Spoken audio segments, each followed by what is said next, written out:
జై శ్రీరామ్. అందరికీ నమస్కారం. వెల్కమ్ టు న్యూస్ అఖండ. నేను మీ కస్తూరి శ్రీధర్. మిత్రులారా, మీకు మమతా బేగం తెలుసా? అదే స్వామి మమతా బెనర్జీ అంటారు చూడండి. ఆవిడ మమతా బేగమే, మమతా బెనర్జీ ఏం కాదు. ఆవిడ ఇప్పుడు శవ రాజకీయాలు చేస్తుంది. ఇంతకు ఆవిడ చేస్తున్నటువంటి ఆ శవ రాజకీయాలు ఏందో, ఆ కథ ఏందో ఈ న్యూస్ ద్వారా చెప్పే ప్రయత్నం చేస్తా. ఓకేనా? నిజానికి ఒక ప్రాంత అభివృద్ధికి, అదేవిధంగా శాంతి భద్రతల స్థాపనకు, అలాగే అడ్మినిస్ట్రేషన్ నిర్వహణకు ఎలాంటి నాయకురాలైతే ఉండకూడదో సరిగ్గా అటువంటి నాయకురాలే ఈ మమతా బేగం రూపంలో పశ్చిమ బెంగాల్ అయితే ఆవహించింది. ఏది ఒక పిశాచి కదా ఆవహించినట్టు. ఈ రాక్షస మాత పశ్చిమ బెంగాల్ ముఖ్యమంత్రిగా ప్రమాణ స్వీకారం చేసిన దగ్గర నుంచి పశ్చిమ బెంగాల్ రాష్ట్రానికి ఒక గ్రహణం అయితే పట్టిందనమాట. ఏమే 2011లో పశ్చిమ బెంగాల్ ముఖ్యమంత్రిగా ప్రమాణ స్వీకారం చేసింది. అంటే ఇప్పటికీ 14 సంవత్సరాలు పూర్తి అయిపోయినాయి. అర్థమవుతుందా? ఈ 14 సంవత్సరాలలో ఇప్పటి వరకు పశ్చిమ బెంగాల్లో 500 మంది హిందూ యాక్టివిస్టులు, బీజేపీ కార్యకర్తలు, అదేవిధంగా ఆర్ఎస్ఎస్ కార్యకర్తలు హత్య చేయబడినారనమాట.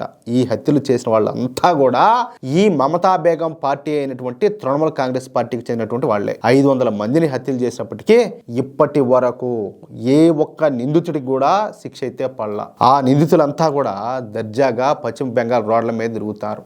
అంటే ఫ్రీ హ్యాండ్ ఇచ్చేసింది. కానీ మనం అధికారంలో ఉండాలా. మనం అధికారంలో ఉంటే చాలు. మీరు హత్యలు చేస్తారో, అత్యాచారాలు చేస్తారో, మీరు ఎటువంటి లంగా లత్కోర్లు గలీజ్ పనులు అయినా చేయండి, నాకు అభ్యంతరం లే. మనం అధికారంలో ఉండాలా, మీకు ఇష్టం వచ్చింది చేసుకోండి అన్నట్టు వాళ్ళకి ఫ్రీ హ్యాండ్ ఇచ్చి వదిలేసింది. ఇక పశ్చిమ బెంగాల్ అభివృద్ధి విషయానికి వద్దాం. ఈ మమతా బేగం అధికారంలోకి రాకముందు వరకు పశ్చిమ బెంగాల్ ఒక స్థాయిలో అయితే ఉన్నింది. అలాంటి బాగైతే కాదు. అప్పటి వరకు కమ్యూనిస్టుల పాలనలో తన ప్రాభవాన్ని, వెలుగును కోల్పోయినటువంటి ఈ పశ్చిమ బెంగాల్ ఆ తరువాత మమతా బేగం చేతిలో పడిపోయి పూర్తిగా సర్వనాశనం అయిపోయింది. ఆ వివరాలు కూడా కొంతవరకు మీకు చెప్పే ప్రయత్నం చేస్తా. 2010 నాటికి పశ్చిమ బెంగాల్లో 9,000 కంపెనీలు ఉన్నాయన్నమాట. ఎన్ని? 9,000.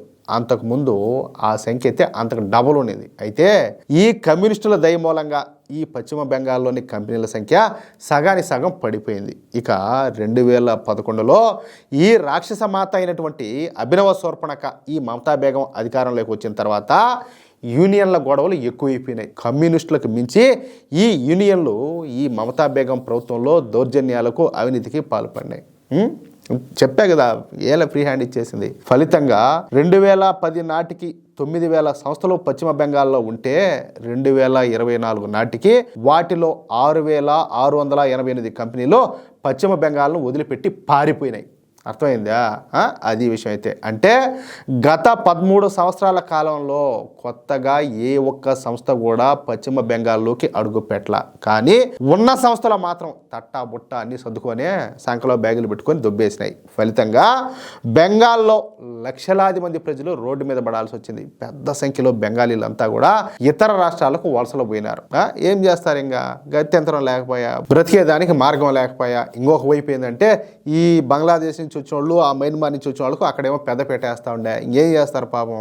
సరే, అది కూడా వదిలేద్దాం. ఇప్పుడు ఈ మమతా బేగం కొత్తగా శవ రాజకీయాలకు తెరలేపిందియా. ప్రస్తుతం పశ్చిమ బెంగాల్లో తీవ్రమైనటువంటి వర్షాల మూలంగా ఈ నదులు, వాగులు అన్నీ కూడా పొంగి పొలుతున్నాయి. దీంతో ఒక్కసారిగా వరదలంతా కూడా ముంచెత్తి ఈ పశ్చిమ బెంగాల్లో గత 4 రోజుల్లో 30 మంది వరకు చనిపోయినారు. అంతేకాకుండా ఈ వరదలలో 10ల సంఖ్యలో జనాలంతా కూడా కొట్టుకోపోయినారు. ఈ వరదలు ఎంత ఉధృతంగా వచ్చినాయంటే ఈ వరదల దెబ్బకు బెంగాల్లో ఉన్నటువంటి అభయారణ్యాలలో ఉన్నటువంటి ఖడ్గమృగాలు కూడా కొట్టుకోపోయినాయంట.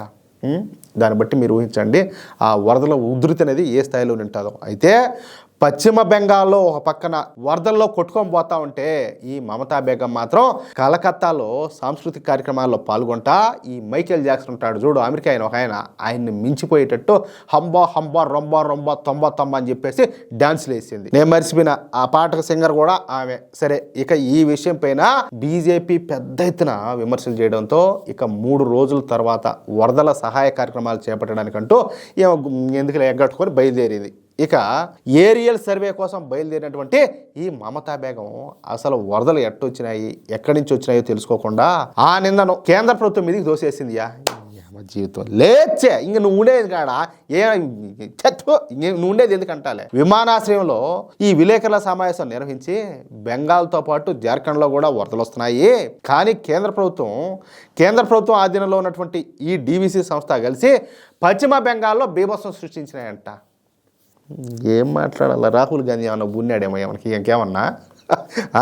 ఒక పక్క జార్ఖండ్లో వరదలు వచ్చినప్పటికీ కూడా జార్ఖండ్లో మరణాలు ఎందుకు సంభవించలేదు, పశ్చిమ బెంగాల్లోనే ఎందుకు మరణాలు సంభవించాలంటే నువ్వు ఆడ రొంబ తొంబ అని చెప్పి డ్యాన్స్ చేస్తావు అంటే ఇంకేం జరుగుతుంది? కాదు, నీకేమన్నా పట్టున్నదా అంటే ఖచ్చితంగా ఇది కేంద్ర ప్రభుత్వం పడినటువంటి కుట్ర అంటూ పిచ్చివాగుడు వాగి మళ్ళీ ఏరియల్ సర్వే అని చెప్పేసి మళ్ళీ అక్కడి నుంచి వెళ్ళిపోయింది. ఏమన్నా వరదలు వచ్చేదానికి జనాలు కొట్టుకోమేదానికి కేంద్ర ప్రభుత్వానికి ఏమన్నా సంబంధమా? నువ్వు ఏదో చేసేది సరే, అంతగా నీ వల్ల కాకపోతే కేంద్ర ప్రభుత్వానికి కూడా ఏదైనా సాయం అడుగు, అదేనో పద్ధతి. కానీ ఇదే నీ చేతగాని చేటాలు.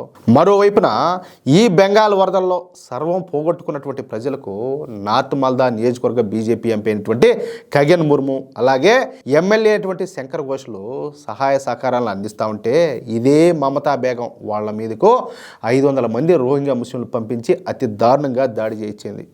అవంతా కూడా మీరు ఆ వీడియోస్ ఆ ఫొటోస్ మీరు చూసే ఉంటారు.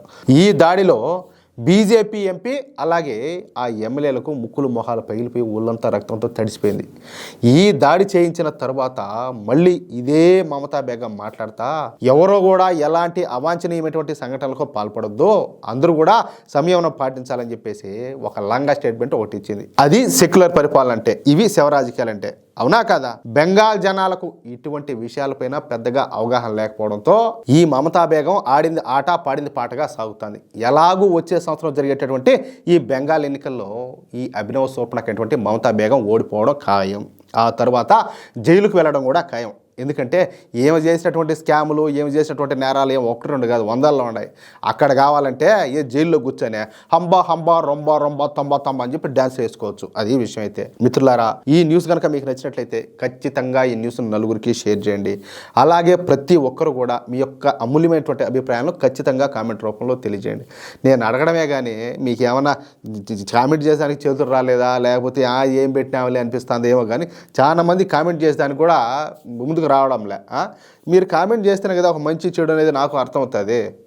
అలాగే ఇంతవరకు మీరు కనుక మన ఛానల్ను సబ్స్క్రైబ్ చేసుకున్నట్లయితే ప్రతి ఒక్కరు కూడా మన ఛానల్ను సబ్స్క్రైబ్ చేసుకోండి, సపోర్ట్ చేయండి ప్లీజ్. జై శ్రీరామ్, జై హింద్.